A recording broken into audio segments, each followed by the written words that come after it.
Srimad Bhagavadgita, Adhyaya 12. We have to start this Adhyaya today. Adhyaya 12 is known as Bhakti Yoga. Bhakti Yoga.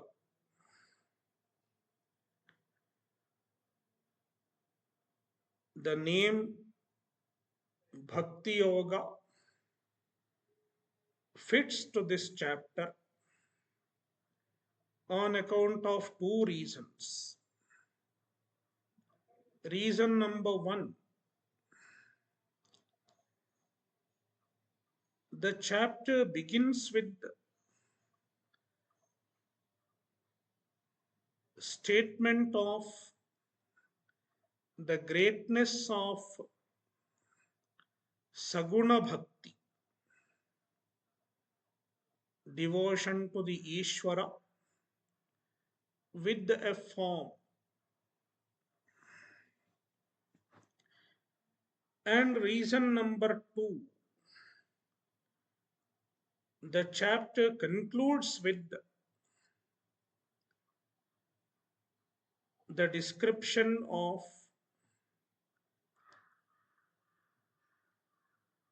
Parabhakta. Parabhakta means the greatest bhakta.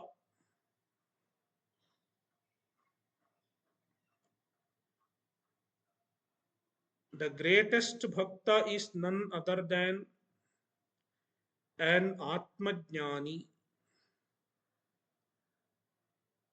The chapter concludes with the description of such a bhakta. Even because of this reason, the name Bhakti Yoga is very apt.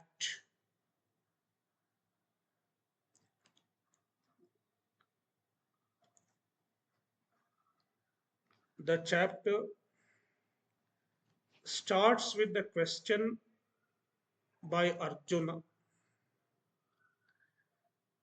Arjuna's question is based on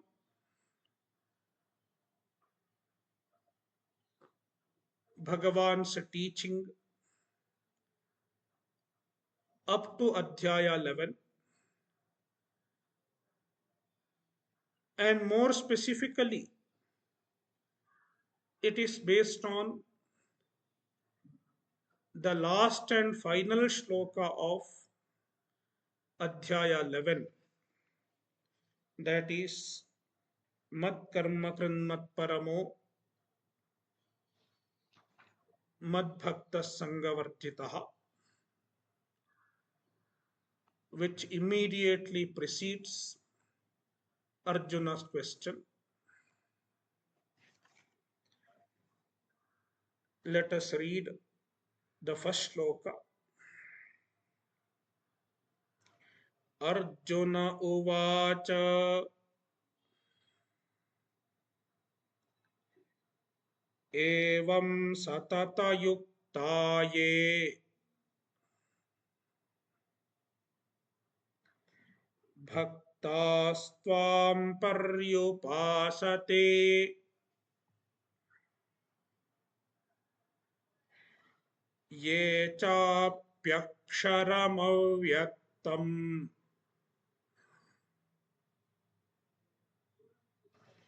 Tesham ke yoga vittamaha.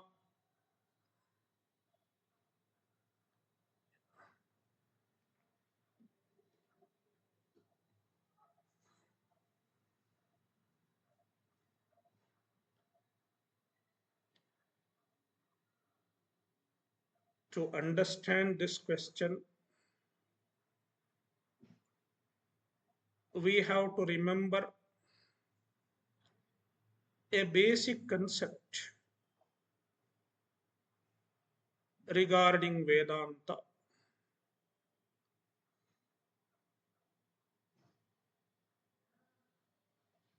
In the Vedantic context, the Brahman is said to have two forms. One is the Saguna Rupa, which is also called Saguna Brahma, meaning Brahman with guna, Brahman with attributes.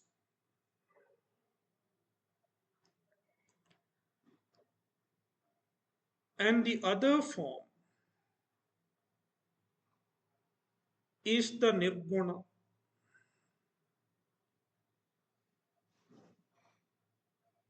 without any attributes.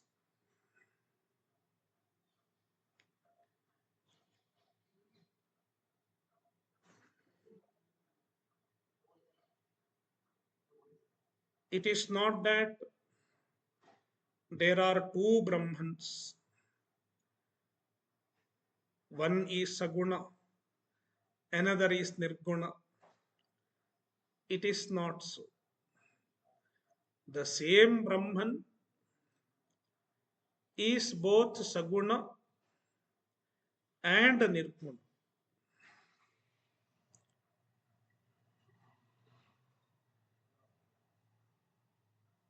To understand, let us take an example. There is a crystal. What is the color of the crystal? The crystal has no color. It is clear.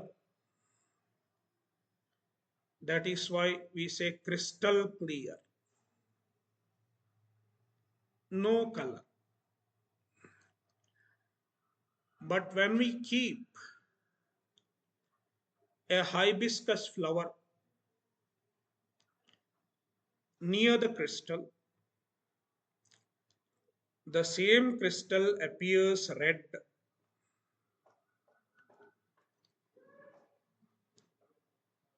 That means without any upadhi, the crystal has no color.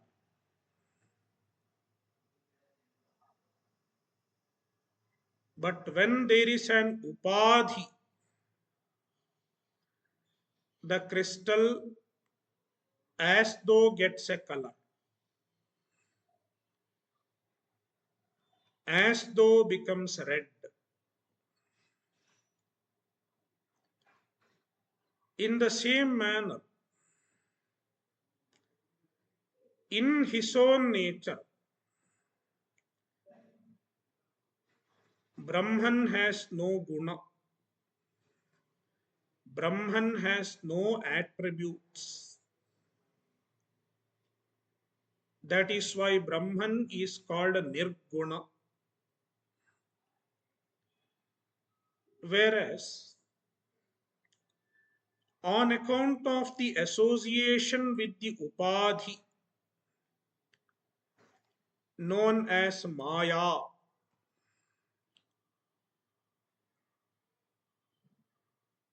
on account of the association with the Maya Upadhi, the same Brahman becomes Saguna. He gets gunas, he gets attributes.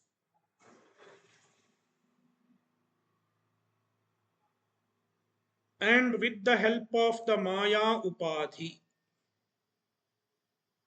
the Brahman can take various forms.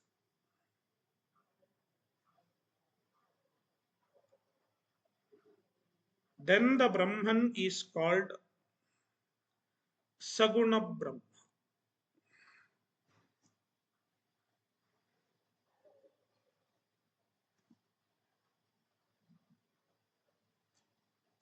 Now,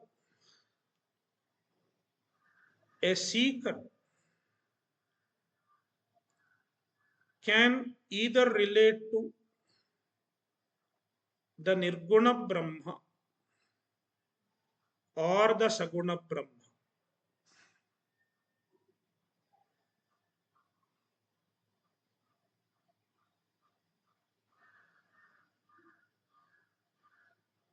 Even Krishna, in the previous chapters, had mentioned both Saguna as well as Nirguna. In many occasions, Bhagavan had discussed the Nirguna form. For example, Bahunam Janmanamante Jnanavan Mam Prapadyate Vasudevas Sarvamiti Samahatma Sudurlabhaha. There he has discussed the Nirguna Rupa. Whereas predominantly in Adhyaya 10 and 11, Bhagavan had talked about the Saguna Rupa, especially the Vishwarupa. Vishwarupa is a Saguna. It is the form with the attribute.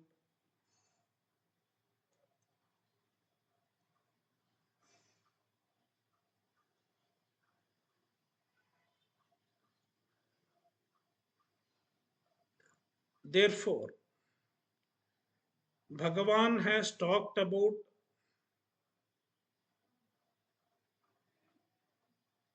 relating to the Saguna Rupa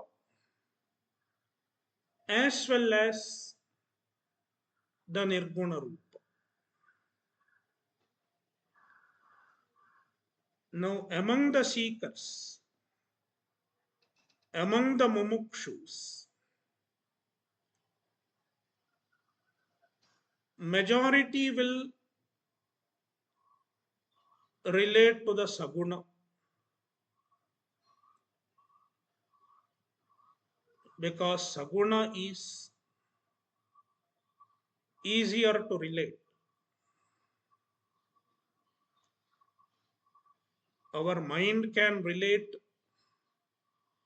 easily to things with the attribute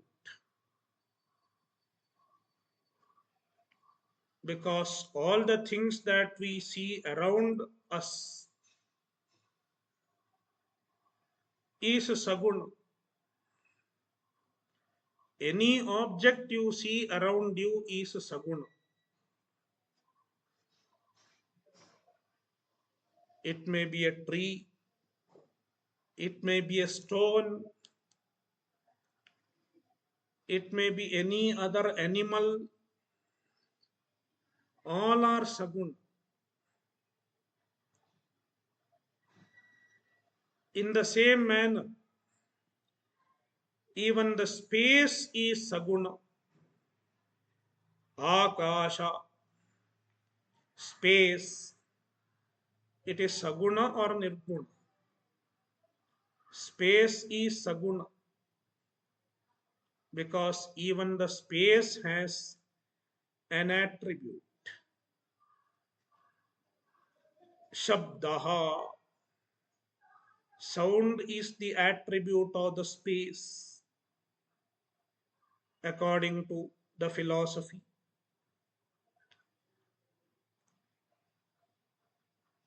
Even the light has guna.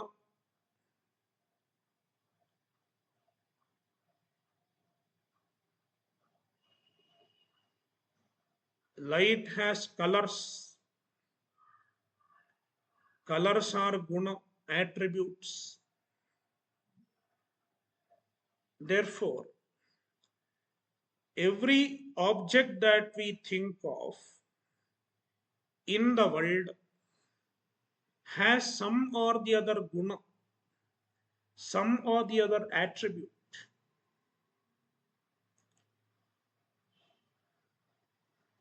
Even the space has attribute. That is why some people who claim to who claim that they are thinking of nirguna brahman, you should ask them what they are thinking about.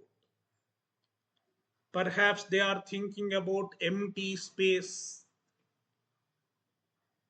or they are thinking about light.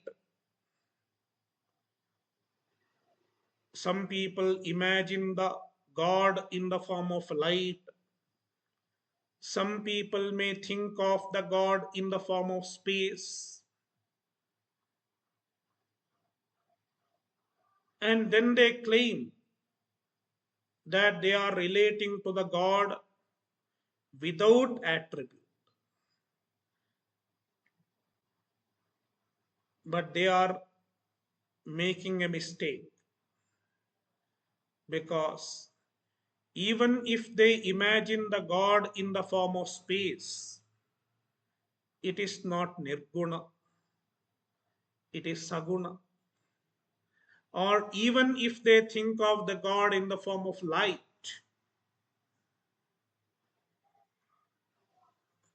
even that is saguna.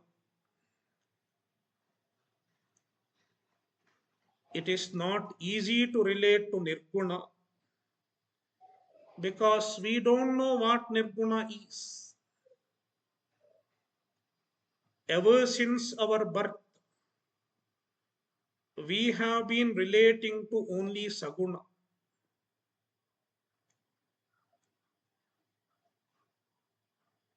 That is why,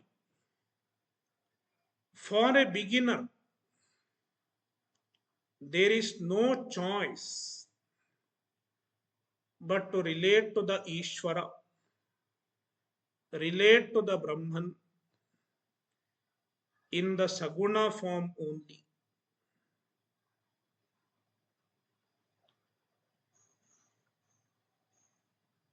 Then when can one relate to the Nirguna form? In order to understand the Nirguna, one should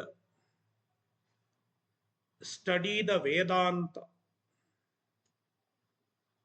The Vedanta reveals the Nirguna Swarupa of the Brahman. Satyam Jnanamanantam Brahma Nehana Nasti Kinchana Athata Adesho Neti Neti Yattadadreshyamagrahyamagotramavarnam Achakshushrotram Tadapanipādam ityadi. Such statements of Vedanta reveal the nirguna nature of the Brahman. Therefore, only after receiving adequate training in Vedanta, one can relate to the Nirguna Brahma. After receiving Vedanta Upadesha adequately, after adequate training in the Vedanta, only a proper relating to Nirguna Brahman is possible.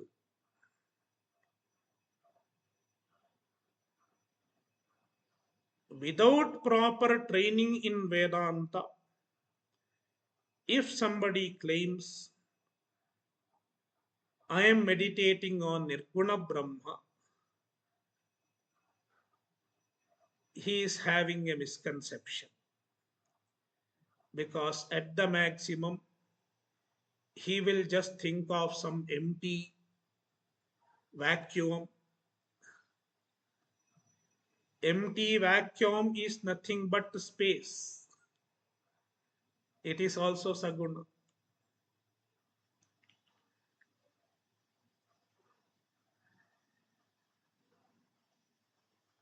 Therefore, there are two types of people among the mumukshus who are striving in the path of moksha.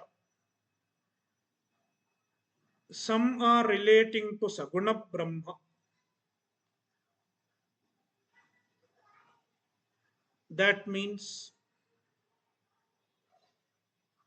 they are worshipping the Ishvara in some form or the other. It may be in the form of Rama or Krishna or Shiva, or they may think of the Vishwarupa. They may look upon the whole universe as the Ishvara. Or some people might even think that everywhere in the universe there is a principle which is governing the universe, which is ruling the universe, who is called Antaryami. Antah sthitva yamayati iti Antaryami. Ishvara is present in everything in an abstract form, and he is ruling everything. Even this understanding is Saguna, because as long as the universe is real for you, the Ishvara is Saguna for you. Because Ishvara in relation to the universe is always Saguna. Even when you say Ishvara is the creator, the cause, then Ishvara has to be Saguna. Nirguna cannot even be considered the cause, because the Nirguna transcends the cause effect relation. Nirguna transcends the ruler ruled relation.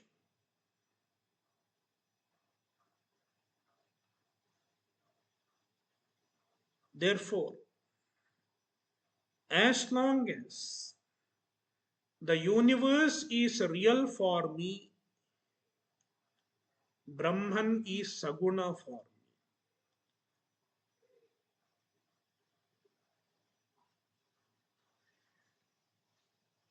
I can think of the Nirguna form only when I am able to understand the mithyatva of the universe. Only when I am able to understand the unreality of the universe,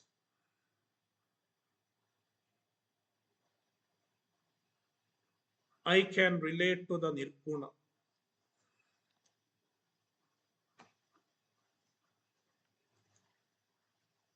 Therefore, even if you say that there is a principle in everything and it is sustaining everything, it is ruling everything, even then I am relating to the Saguna only, not Nirguna. Therefore, in various ways, one can relate to the Saguna Brahma. There are various ways of relating to Saguna Brahma. Either I may take up any anthropomorphic form, any image like that of Rama, Krishna, etc. Or I may consider the whole universe as the Ishvara and look upon the whole universe as the Vishwarupa. Or I may relate to the Ishvara as the Antaryami, the abstract principle behind the working of the universe. In all these, I am relating to Ishvara as a Saguna.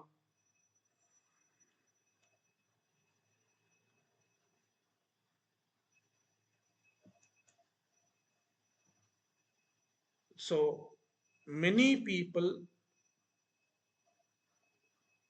will relate to the Ishvara as a Saguna.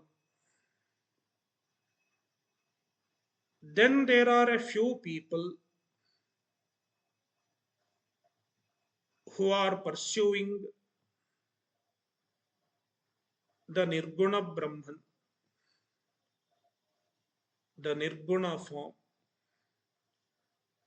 How do they pursue the Nirguna form? Through Vedanta. There is only one way of pursuing the Nirguna form, that is through proper and systematic study of Vedanta, Shavana, Manana, through reasoning based on the teaching of Vedanta, which is called Manana, and then Nididhyasanam,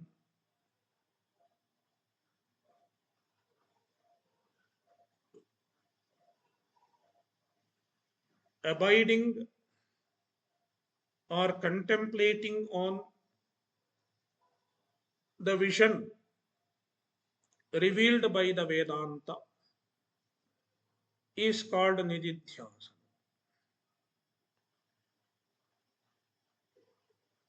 So those who are studying Vedanta and those who are trying to abide in the teaching of Vedanta,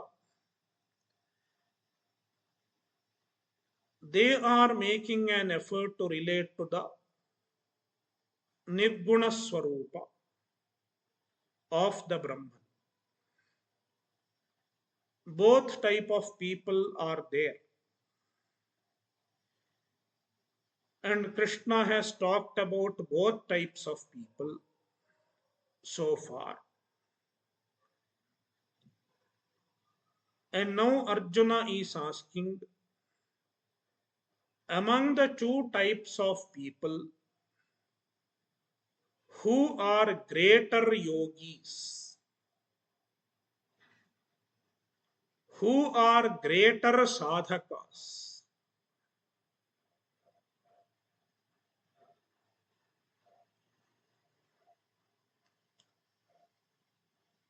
And through this question,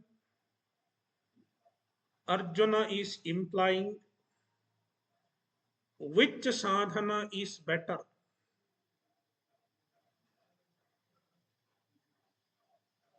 relating to Saguna Brahma is better, or relating to Nirguna Brahma is better.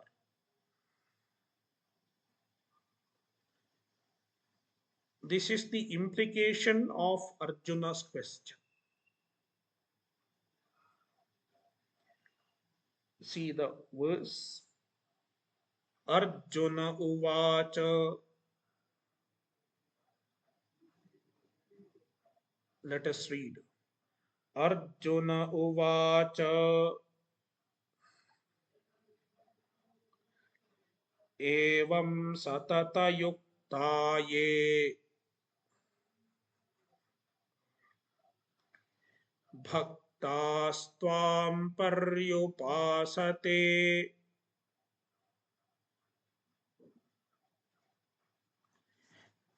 ye chapyaksharamavhyaktam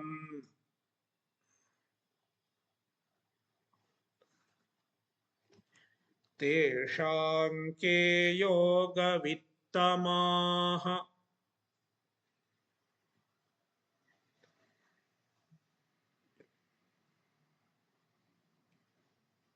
Arjuna Uvacha. Arjuna said, Arjuna asked a question to Krishna.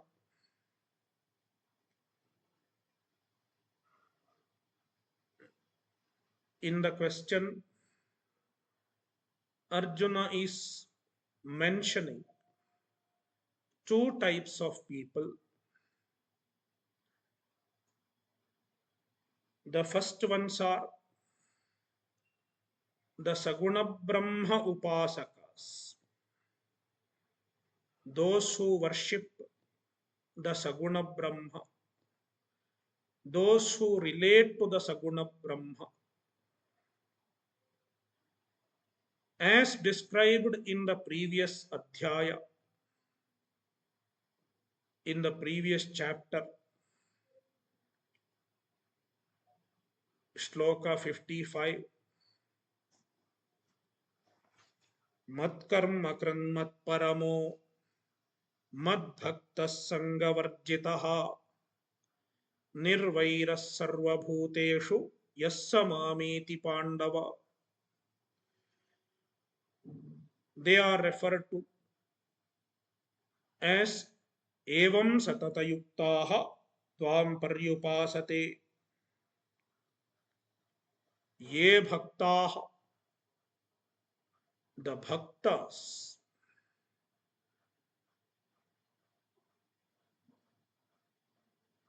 evam satatayuktaha, evam referring to the sadhanas mentioned in the Shloka 55 of the previous chapter, the immediately preceding Shloka, Matkarmakrit, etc. Those who perform all the actions for the sake of Ishvara, and so on. Satatayuktaha, they are constantly committed, always committed to the sadhana,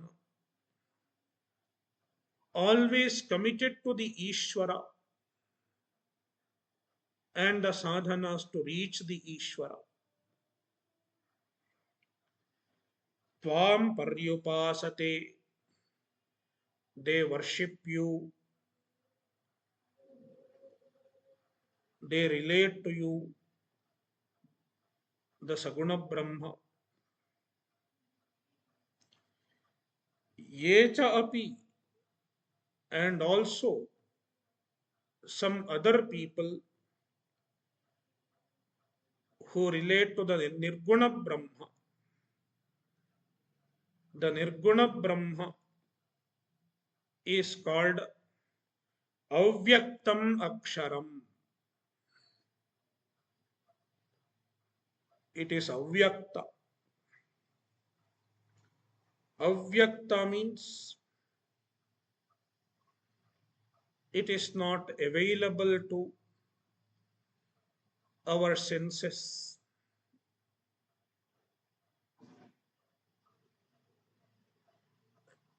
implying that it is free from attributes. Nirguna. Aksharam. It is akshara. Naksharati iti aksharam. It is imperishable. Aksharam Brahma.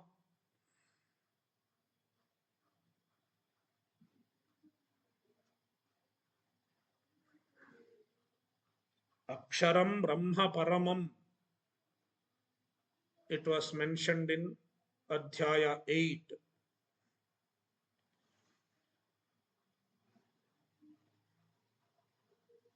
So those who relate to the Avyaktam Aksharam, implying those who relate to the Nirguna Brahma, meaning the serious students of Vedanta,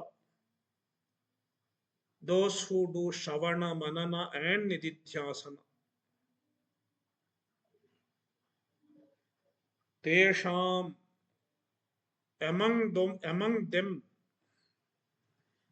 among these two types of people, Ke Yoga Vittamaha, Yoga Vitt means the knower of yoga, meaning yogis. In fact, both are yogis. In this context, yogi means one who pursues moksha,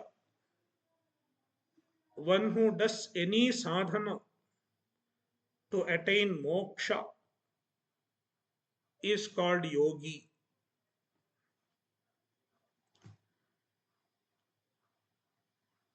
Both of them are yogis. Even the Saguna Brahma Upasaka is a yogi. Even the Nirguna Brahma Upasaka, Nirguna Brahma Chintaka, I will not use the word Upasaka for Nirguna Brahma because generally Nirguna Brahma Upasanam is not done. Upasanam is generally Saguna Brahma. You can imagine the Saguna Brahma. You can visualize the Saguna Brahma and meditate. That is called Upasana. But the Nirguna Brahman cannot be imagined and meditated on. That is why we generally don't call relating to Nirguna Brahma as Upasana. But in some occasions, you might as well find the usage of the word Upasana with respect to Nirguna Brahma. Then we have to understand the meaning of Upasana properly. In that context, Upasanam implies Shavana, Manana, and Nididhyasana. Relating to the Nirguna Brahma through Shavana, Manana, and Nididhyasana is also sometimes called Upaste.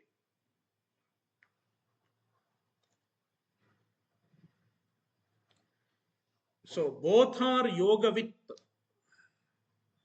Both of them are familiar with the moksha sadhana and they are committed to the moksha sadhana.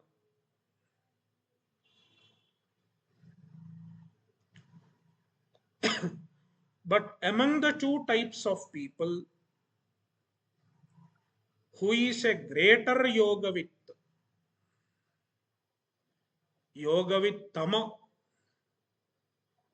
tama is superlative degree. Who is the greatest yogi? Who is the best yogi among the two type of people?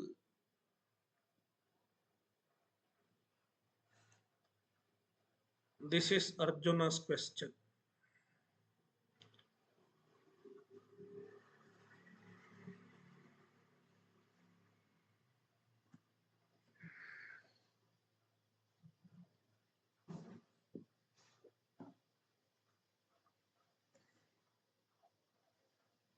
And Bhagavan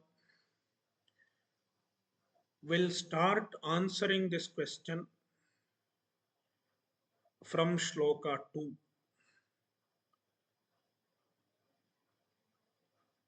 We will see that in the next session.